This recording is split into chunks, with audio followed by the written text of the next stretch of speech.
Hi unit 3 and unit 6 ரெண்டுமே சேர்த்து ஹிஸ்ட்ரியில் என்னென்ன சாப்டர்ஸ் கவர் பண்ணணும் 6th ஸ்டாண்டர்ட்லேருந்து 12th ஸ்டாண்டர்ட் வரைக்கும்ன்றதை நான் காலம் போட்டு வச்சுருக்கேன். இந்த ஹிஸ்ட்ரி 25 டேஸ் ஸ்டடி பிளானிங் அப்போயும் சரி விலாக் அப்போயும் சரி என்ன சாப்டர்ஸ் கேட்டிங்க. ஸோ இந்த சாப்டர்ஸ் தான் நான் எவ்ரிடே கவர் பண்ணிட்டு இருக்கேன். இது எல்லாமே சிலபஸில் இருக்க சாப்டர்ஸ். இது கூட 11th and 12th எத்திக்ஸ்லையும் என்ன சாப்டர் கவர் பண்ணணுன்றதையும் நான் எழுதியிருக்கேன். 6th ஸ்டாண்டர்டில் மொத்தம் 3 யூனிட்ஸ் இருக்குது. ஸோ யூனிட் 1ல் இருக்க 4 chapters Indus civilisation, what is history, human evolution and ancient cities of Tamilakam. இது எல்லாமே கவர் பண்ணணும்.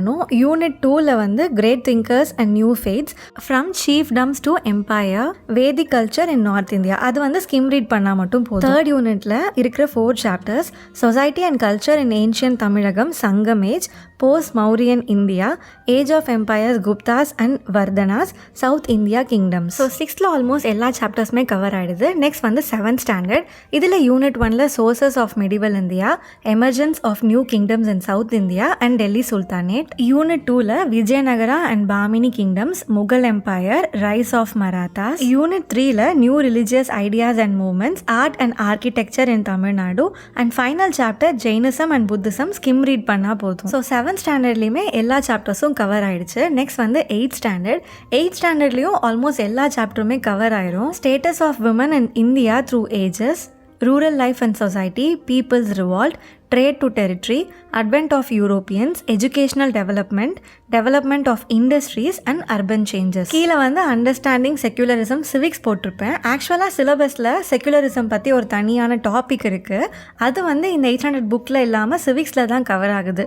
ஸோ அதையும் கவர் பண்ணுன்றதுக்காக அதை எழுதி வச்சுருக்கேன். நெக்ஸ்ட் வந்து 9th ஸ்டாண்டர்டில் கவர் பண்ண வேண்டிய chapters ancient civilisation, colonialism in Asia and Africa, evolution of humans and society, intellectual awakening, state and society in medieval India and early Tamil society and culture. நிறைய என்னோட ப்ரீவியஸாக எக்ஸாம் எழுதின ஃப்ரெண்ட்ஸ் வந்து volt book collect பண்ணால் பெட்டர்னு சொன்னாங்க. But எனக்கு அது அவ்வளோ சீக்கிரமாக கிடைக்கவே இல்லை. உங்ககிட்ட ஓல்ட் புக் இருந்தால் நீங்கள் தில்லையாடி, வள்ளியம்மை, அப்புறம் ராணி மங்கம்மாள் இவங்களை பற்றிலாம் ரெஃபர் பண்ணிக்கலாம். இல்லைனா கூகுள் பண்ணி நோட்ஸ் எடுத்துக்கலாம். நெக்ஸ்ட் வந்து 10th ஸ்டாண்டர்ட். 10th ஸ்டாண்டர்டில் ஃபர்ஸ்ட் அந்த 4 சாப்டர்ஸ் ரிலேட்டட் டு வேர்ல்டு வார்லாம் அவாய்ட் பண்ணிக்கலாம். நீங்கள் சப்போஸ் 6th-லேருந்து 12th வரைக்கும் புக் டு புக் படிக்கிற பிளான் இருந்துச்சுன்னா மேபி நீங்கள் ஸ்கிம் ரீட் பண்ணிக்கலாம்.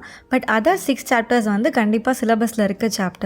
Social and religious reform movements in 19th century, early revolts against British rule, anti-colonial movements, Gandhian phase, freedom struggle in Tamil Nadu and social transformation in TN. இது எல்லாமே cover பண்ணிக்கணும். Next வந்து 11th standard. இதுலேயும் almost majority of the chapters வந்து cover பண்ணுற மாதிரி தான் இருக்கும். ஏர்லி இந்தியாவில் from beginning to Indus valley, Guptas, advent of Arabs and Turks, the Mughal empire, Marathas, Bahmani and Vijayanagara kingdom, cultural development in south India, evolution of society in south India, later Chola and Pandyas towards modernity, early agitation or resistance to British rule, cultural syncretism, coming of the Europeans and effects of British rule. இது எல்லாமே cover பண்ணும். And 12th ஸ்டாண்டர்ட்லேயும் majority of the topics வந்து இருக்குது.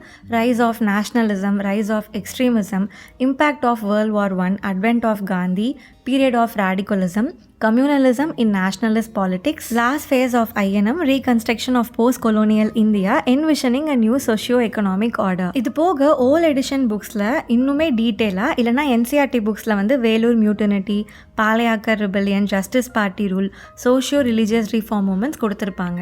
அது எங்கேயாவது கிடச்சா print எடுத்துக்கலாம். இப்போ வந்து 11th and 12th எத்திக்ஸ் பார்க்கலாம். இது வந்து மெஜாரிட்டி யூனிட் 6ல் இருக்கிற கவரேஜ்க்காக தான். 11th and 12th ethics book வந்து தமிழ் மீடியமில் தான் இருக்குது, இங்கிலீஷ் மீடியமில் இல்லை. பட் அசான் பப்ளிகேஷனில் வந்து கன்வெர்ட் பண்ணி இங்கிலீஷில் ட்ரான்ஸ்லேட் பண்ணி ஒரு புக் பப்ளிஷ் பண்ணியிருக்காங்க. அவுட் சோர்ஸ்க்கு ரெஃபர் பண்ணிக்கலாம். 11th எத்திக்ஸில் இம்பார்ட்டண்ட்டாக கவர் பண்ண வேண்டிய சாப்டர்ஸ் தமிழக பண்பாடு, சிந்துவெளி நாகரிகம், தமிழ் இலக்கியங்கள், திருவிழாக்கள், தமிழர் கலைகள், அறநெறி வாழ்வு, அண்மை கால அறநெறி போக்குகள், இதெல்லாம் இம்பார்ட்டண்ட்டாக கவர் பண்ணிவிட்டு ரெஸ்ட் ஆஃப் தி 3 சாப்டர்ஸ் வந்து ஸ்கிம் ரீட் பண்ணிக்கலாம். 12th எத்திக்ஸில் கவர் பண்ண வேண்டிய சாப்டர்ஸ் இந்திய பண்பாட்டிற்கு பேர் அரசர்களின் கொடை, இந்திய பண்பாட்டின் இயல்புகள், பக்தி இயக்கம், சமூக சமய சீர்திருத்த இயக்கங்கள், அப்புறம் இந்திய பண்பாட்டும் சுற்றுச்சூழலும்.